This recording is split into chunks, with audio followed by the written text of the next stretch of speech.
We're dreamers, doers, hustlers, and thinkers. We learn on the fly, manage cash flow, drive carpool, and support each other. Because your success fuels my success. That's the way community works. I'm Catherine Hedden, and together, we're heading forward. Sponsored in part by AppRiver, cloud-based cybersecurity solutions for business. And Advanced Computer Technologies, government solutions made simple. You've heard of Brownsville, right? That place in Pensacola that is known for drugs and prostitution and crime?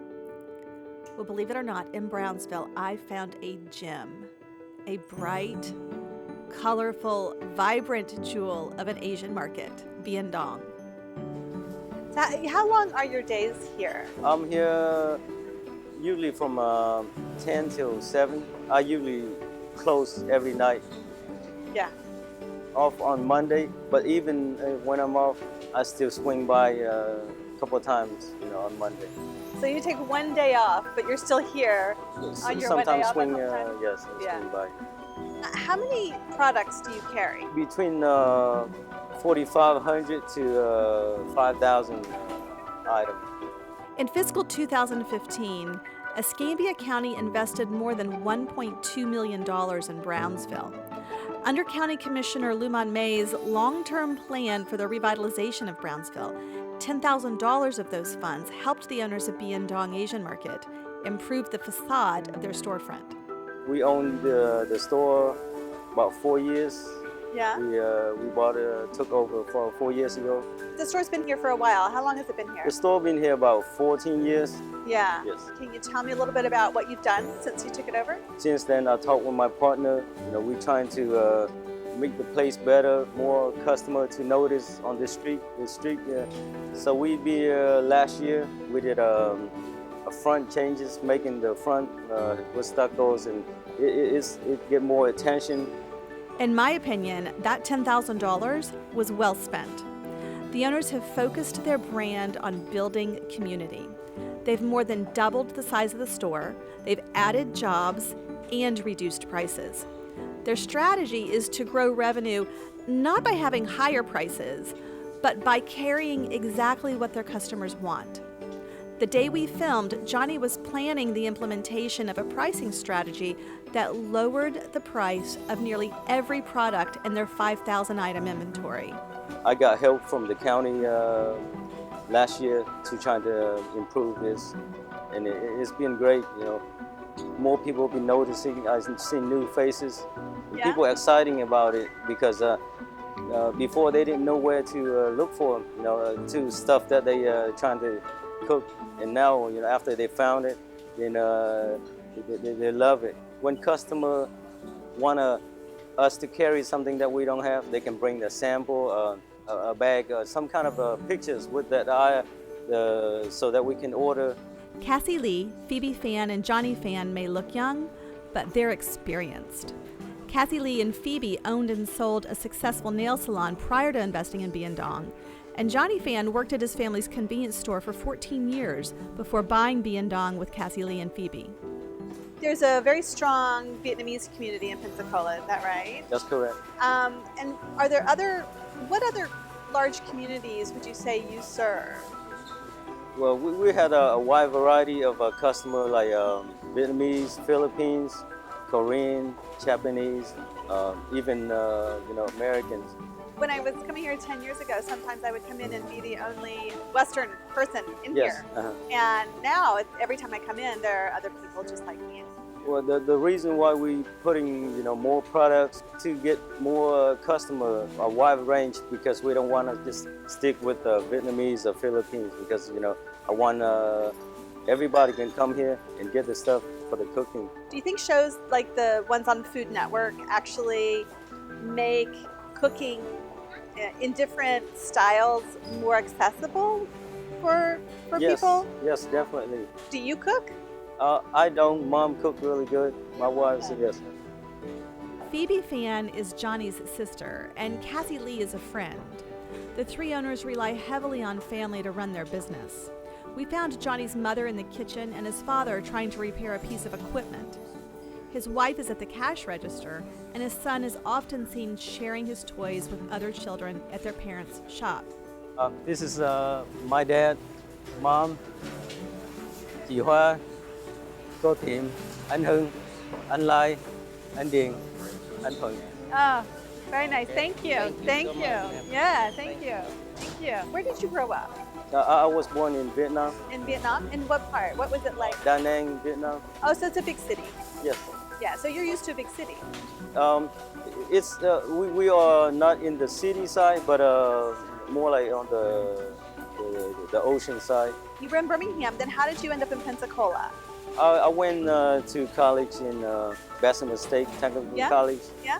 for a couple of years, and when it get to about the end of the 2 years, then parents decided they were doing nail salon, but you know they getting old. They start getting old, and they decided they want to come down to Pensacola. They had in mind some kind of a convenience store.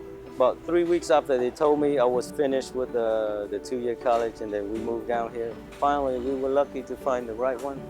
We've been in there for 14 years. My dad, he owned it, and he sold it last year. He sold the business. Yeah. He still owned the property, but he sold the business. Oh, he did? Okay. And so then how did you find out about buying Bien Dong? Previous owner trying to sell this for a few years now. Cassie Lee and Phoebe, they were doing a nail salon. They had a nail salon they were on, and then they sold the nail salon, and then they decided, let's go get together to buy this place.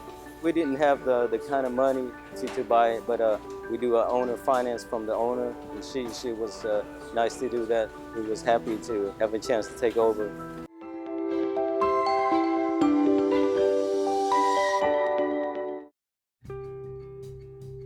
Keeping our rooms clean. Kids keep asking, can you buy me this? Can you buy me this? Like getting stitches and stuff like I did. What dangers to stay away from and what to do and what not to do. Doing all the hard work. Making room for everything. Giving up personal time for your children. Getting through all of it. Email or print gift certificates at stillwatersmedspa.com. I pledge to take care of me. I pledge to take care of me. I pledge to take care of me. As a member of the Still Waters Wellness Club, I commit to having a classic spa treatment once a month. I'm doing this so I can be a better mother. I'm doing this so I can be a better teacher. I'm doing this so I can be a better physician. I'm doing this so I can be a better me. I'm doing this to be a better golfer. Join the Stillwaters Wellness Club at stillwatersmedspa.com. I love you, Mommy. I love you, Mom. I love you, Mom. Te quiero mucho, Mami. I love you, Mommy. I love you, Mom. I love you, Mommy. I love you, Mom. You can get a gift card for your mom at stillwatersmedspa.com. So you're in New York, you're working for the Carlisle, you're getting some freelance gigs. Yes. You're getting a reputation. Yes. You're Martha Stewart approved. I can't imagine. It was like a dream come true. You can stream this episode of Hedden Forward featuring Fiore at heddenforward.com.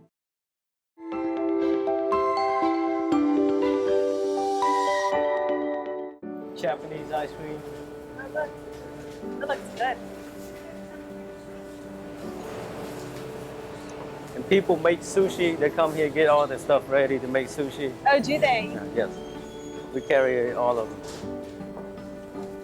We not only have to go through the process of keep the place running and improving it, also have to make sure the owner's finances is taken care of every month. Yeah. Yes. Yeah, that's a big obligation. Yes. Dragon fruit you don't always see. Dragon. Yeah. What do you like? What do you do with it? You just cut them in half and eat the inside.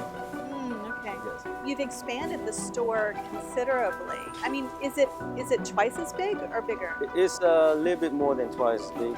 It used to be 5,000 square feet, and now it's about 12,000 square feet. Wow, it's really nice. I mean, what you've done is really nice. The aisles are a little wider, the lighting is nicer, you can see things better, and you have more prepared food, That's correct. which is really nice, and it's really delicious. I like it a lot. You worked in the convenience store with your father, right? That's correct. So you learned a lot about how to run a convenience store. Yes. How is a grocery store, how is running a grocery store different from running a convenience store? The similar stuff is there's a lot of varieties. You have to know which one sells more. So every week you order the stuff, you order enough quantity. The Oriental market, we have to order from between 25 to 30 different Flyers. Yes, Oh, from a regular store. I see. And I've been adding new stuff and items that customer requested. That's a lot of customer requests this because they want to carry it. They don't want to go online and keep ordering. And is this fish coming in? It's crabs. Oh, it's crabs. It's lot crabs. The supply for the vegetable is there's some in Miami and Tampa, some from Texas and California. But the rest of the other 25 to 30 distributor is more like for the canned goods, all the dry stuff. And I want to get up and go run and get some because I'm afraid they're going to be gone before we finish talking, but I'm going to stay. And it's interesting because the whole market's a little excited. Figuring out how to finance not only the purchase of a business, but also an expansion that more than doubled the size of the business is incredibly complex. That Johnny and his partners have moved through this process successfully makes him a superstar of an entrepreneur in my book. So you've had the market now for 4 years. That's correct. And you've done this massive expansion. Yes. How did you finance that? I borrow from family, and I also do loans from banks. Oh, good. Yes. So once you got a little track record, then the banks were willing to loan you. Oh, that's good. And how old are you? I'm 35. 35. You look a lot younger. Do you know that? There's a few people told me that. Do you like this work? Yes, I do. I love this work. Since we did the front last year's and the expansion, and we see more people talk about it. They say this community, Brownsville, getting more together, more business trying to open up on this same street that we are at. I think that's a good thing. You have 2 partners. Yes. How do you guys divide up who does what? Cassie Lee is handling boarding all the dry goods, all of those. Phoebe Fan is doing all the meats, vegetable, handle all that. And I do the rest of the stuff, bank, statements and paperwork, accounting, and anything else. Even the warehouse, I'm the one handling the warehouse. When the stuff comes in, I use the pallet to get it in the warehouse and then start and put it on the shelf, rotate it, keep everything fresh. Oh, wow. And then stocks up. Yeah. One of the things that I've learned as a business owner is that things aren't always going to go the way I imagined. Like, can you tell me about some things that you tried that you were like, oh, that wasn't so good, not a good idea? There's really nothing that haven't go really good. Really? It's okay. We kind of plan out and kind of figure out how it go and see how we're gonna go first. And then every 3 of us say okay, or even the family say, okay, let's try that, see if it works before we do it. It seems like everything is doing okay right now. But I think what's most fascinating about the way that they rely on family is how they make decisions. Listen to Johnny tell the story of how they avoid making mistakes. It's an incredible insight into the way that they make group decisions that benefit them all for the success of the business. We say if I think, or if one of us think it's too risky or it might not go the way it should, then we talk about it. We mention all the possible way that might come up. And then if that idea, whoever that come up with the idea, think about it. And if they say, it might go that way. Let's not try that and try something else, and we change it. What you just said is really important. You talked about a process of testing ideas, Yes. and then also a process of discussing the ideas and getting feedback. And you know, a lot of entrepreneurs jump into something full on without testing, and they don't ask other people opinion. And so what you just said is really important. That first of all, when you have an idea, you test it. Up to this point, I haven't run into things that have to be turning back. Really? Yes. I think that's fascinating. And I really think it's probably because of what you just outlined, that you're testing and you're also getting a lot of input. You mentioned that you have a son. Yes, I do. He's 4, and that he comes here and he actually plays with other children while they're here and shares his toys. So he's very comfortable here. Do you imagine him one day working here? It's okay. I would prefer him go to school, get a degree. Then if he decides he want to stick with the family, that's great too.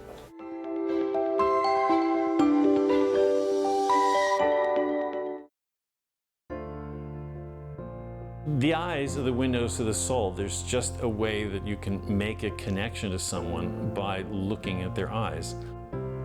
And in a film about me, I use the techniques I learned from Jim Henson. Right out of college, I started working with him, and I found out that the puppets connected through the eyes. So I take that and I apply that to everything that I do. Especially in the films about me, we make sure that the eyes are making the connection to the audience.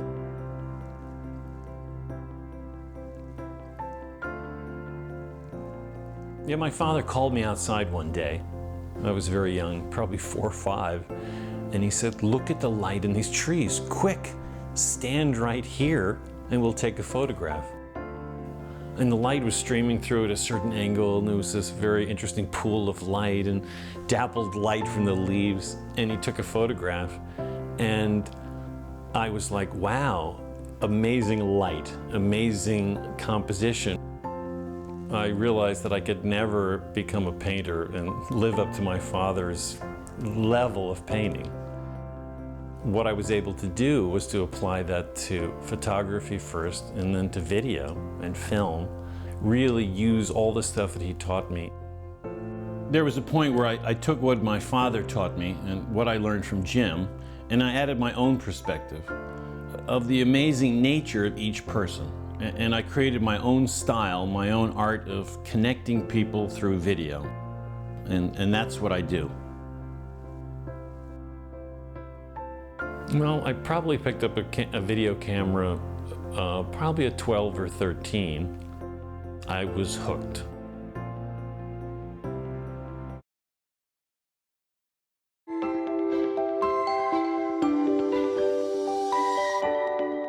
That looks fabulous. Who did the lettering for you? It's Midwest stucco.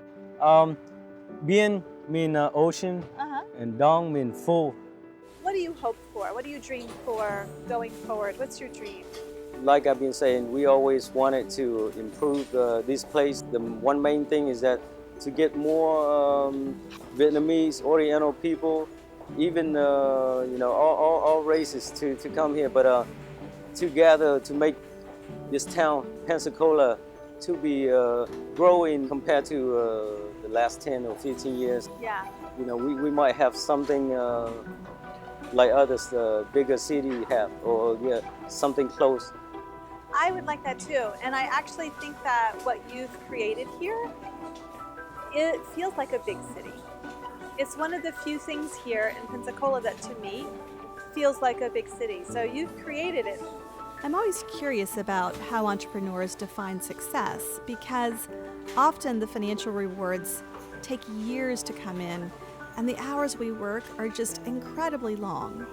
So I'm curious to ask Johnny, how do you know it's been a good day?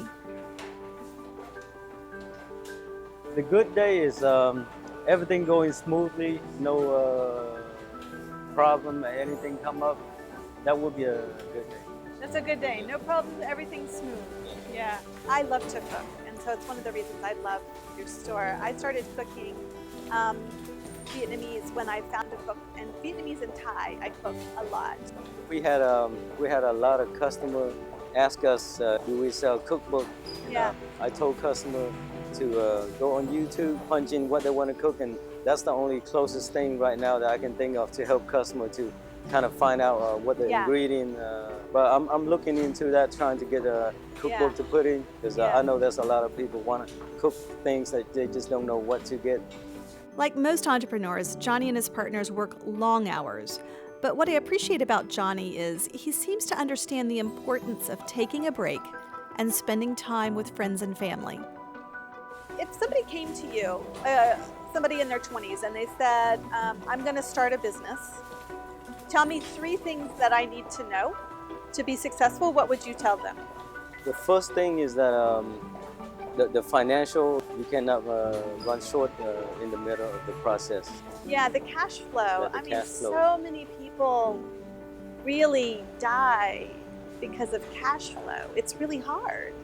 How did you learn how to do that? I've been in a convenience store, so I know that's really important. You cannot try to do something and you're running behind on cash, and that would create a lot of problems. You would say pay attention to the cash flow. Make sure you know cash flow. Plan everything out the way it's supposed to be. Make sure you understand that, not gonna give up in the middle. So have a vision and work hard for that, and don't give up. Just keep going. Employee is really important. It's really hard to keep up, don't matter how big or small the business is. How do you find good employees? It's really hard to find good employees, to be honest. So we have employees and also the help of the families.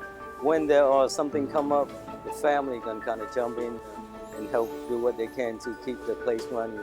I think one of the things that's a challenge is when you own the business, you care. You really care deeply about what's happening about the customers, about the inventory, about everything. And it's hard to transfer that to an employee. That's correct. Like, how do you get the employee to care as much as you do? I always tell all the employees, we all are family in here, not just any one of us are family, and everybody needs to help each other out. You got some assistance from the county. Was there a particular person at the county who helped you with this, or you had to figure it out on your own? Miss Long, she was in the community, the development department, and she got with me. She was really nice. We was working, and she stopped by all the businesses. She came and speak with me, explaining the program that the county have.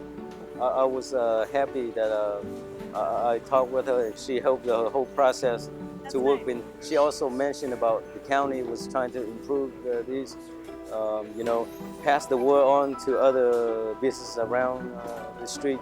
It's in transition a bit. There's some businesses turning over right now, it seems like. There are. Yeah. Well, you certainly did a lot to make this a very nice area. You also have like an attorney and an accountant. Other people who help you?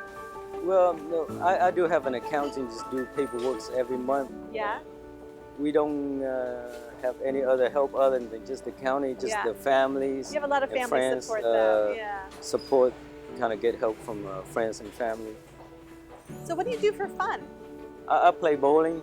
Bowling, really? Not only just friends bowling. Yeah. On Tuesday night, we get together and bowl. Sometimes my wife come with me. Sometimes she tired. Even the boys, Michael, sometimes he go and shooting pool.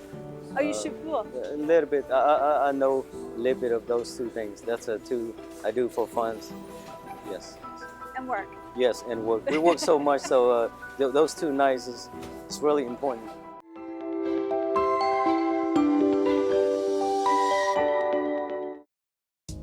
So one of the things that really touches me is when we send the first rough cut to the client. And it's the first time that they're going to see themselves tell their story. It's usually a really emotional moment for them because most of our clients are not used to being on camera. and they're very nervous about how they look and how they sound, almost without exception. Every client has called or emailed and said, oh my gosh, I'm in tears. It's not tears of relief, really. It is the deeply held, I think, appreciation that they've been seen. Sometimes I think in life that's really all we want, is to just be seen. I'm Catherine Hedden, founder of Hedden Forward. At Hedden Forward, we create marketing for our clients that connects them more deeply with their clients, using story as the foundation. Most of our clients, when they come to us, they don't know what their unique gifts are. They don't really have a strong sense of what's unique about them. Our clients, before working with us, often struggle with how to tell people what it is they do. And especially, how do I tell people what I do in a way that lets them know that I'm better than anybody else, and that if they know somebody who needs what I do, that they should tell them about me. Your story needs to be so compelling, so vivid, and so true, and this is from Seth Godin, one of my favorite marketing heroes, that other people want to tell it for you. I walk away from every client being absolutely in love.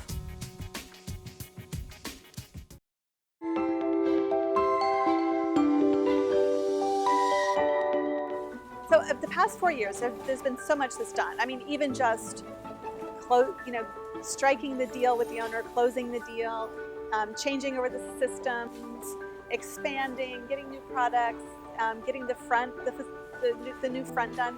Of all of that, what is your proudest accomplishment? The proudest accomplishment would be completed the expansion, because that's the only way to let more customer know about this place, because we got more space to put in a lot of new products. After we did the expansion, this would be the biggest Orient market in town. Oh, gotcha. It's even bigger than Mobile's and Panama City. Really? So it's like the biggest market probably in like a 70, 80, 90 mile radius or something. Yeah. Congratulations. Thank you. I really like it. And if you're thinking of coming and visiting Viandong, I want you to know that it is an entirely welcoming store. I mean, yes. You guys have done a really nice job of making even those of us who aren't as familiar with all the products feel really comfortable. Thank you so much for everything you're doing for the community. Yes. For your passion around the community improving. Yes. And for your passion around Pensacola getting bigger. And for working so hard to bring this beautiful store to us. I love it here, and I really appreciate what you and your family are doing for Pensacola. Yeah.